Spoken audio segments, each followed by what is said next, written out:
Assalamualaikum warahmatullahi wabarakatuh. Saya Ahmad Ali Payasir dengan NIM 23254313-033. Di sini saya akan menerangkan ancaman terhadap keamanan Zoom tahun 2020. Yaitu Zoom adalah aplikasi video konferensi yang mulai populer sejak sebelum pandemi. Tetapi penggunanya melonjak drastis pada awal tahun 2020 ketika COVID-19 memaksa aktivitas kantor, sekolah, dan sosial dilakukan secara daring. Sayangnya, ledakan pengguna ini tidak diiringi dengan kesiapan dari sisi keamanan dan privasi. Adapun masalah dan ancaman yang muncul yaitu pertama, ID rapat mudah ditebak sehingga meeting ID hanya berupa angka sederhana seperti 9-11 digit yang tidak diacak secara kompleks. Selanjutnya, protes menggunakan teknik brute force atau alat otomatis untuk membaca kombinasi ID dan berhasil masuk ke rapat orang lain. Kedua, Zoom bombing. Penyerang tidak diundang menyusup ke ruang rapat dan mengganggu pertemuan, misalnya menampilkan gambar yang tidak masuk akal, kekerasan, atau ujar kebencian, dan mengganggu presentasi atau mengacaukan diskusi. Banyak korban berasal dari institusi pendidikan, termasuk sekolah dasar dan universitas. Ketiga, pengiriman data ke pihak ketiga, yaitu kasus Facebook.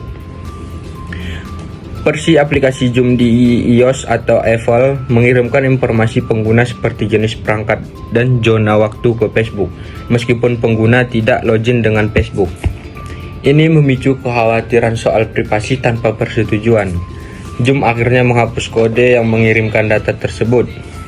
Keempat, klaim end-to-end enkripsi atau E2EE yang tidak akurat.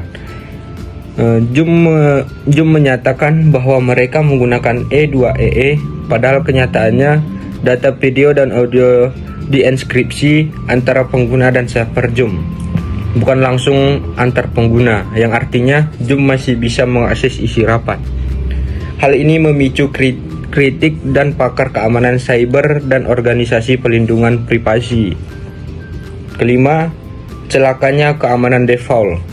Fitur keamanan seperti kata sandi rapat, ruang tunggu atau waiting room, opsi kontrol berbagi layar tidak aktif secara default pada saat booming pengguna.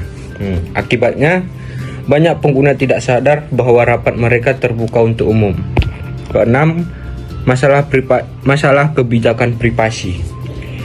Zoom menggunakan kebijakan yang kurang transparan, misalnya tidak menjelaskan cukup jelas bagaimana data pengguna digunakan dan disimpan. Di sini saya akan membacakan langkah-langkah perbaikan yang dilakukan oleh Zoom. Sebagaimana Zoom bergerak cepat setelah menerima banyaknya kritik dari pengguna-pengguna Zoom. Berikut langkah yang mereka lakukan, yaitu rencana 90 hari keamanan. Zoom menggunakan rencana reformasi keamanan dalam waktu 3 bulan dengan fokus perbaikan sistem enkripsi, penambahan fitur keamanan yang lebih mudah digunakan, dan perekrutan profesional keamanan cyber. Yang kedua, update fitur dan kebijakan. Fitur ruang tunggu dan kata sandi diaktifkan secara default, menambahkan kontrol keamanan dalam rapat, misalnya bisa mengeluarkan peserta, membatasi secara share. Merilis fitur end-to-end encryption asli atau operasional karena menonaktifkan beberapa fitur seperti cloud reloading. Yang ketiga, transparansi dan kolaborasi. Zoom mulai menggelar webinar mingguan terbuka membahas perkembangan keamanan, seperti membentuk tim penasehat keamanan dan berbagai sektor. Keempat, kerjasama dengan pakar keamanan. Zoom mempekerjakan seseorang yang bernama Alex Stamos mantan Chief Security Officer atau CSO dari Facebook untuk membantu memperbaiki sistem dan produser keamanan. Dampak-dampak dari insiden itu untuk pengguna yaitu banyak sekolah dan lembaga awalnya melarang penggunaan Zoom karena takut disusupi. Beberapa pengguna beralih ke aplikasi lain seperti Google Meet, Microsoft Teams, dan Cisco Webex. Bagi Zoom itu akan menurunkan harga saham sempat terguncang. Zoom menghadapi gugatan hukum dari pengguna yang dirugikan. Namun, setelah perbaikan besar, kepercayaan perlahan kembali dan Zoom tetap menjadi salah satu platform paling populer. Kesimpulan yang saya dapat dari ancaman Zoom tahun 2020 adalah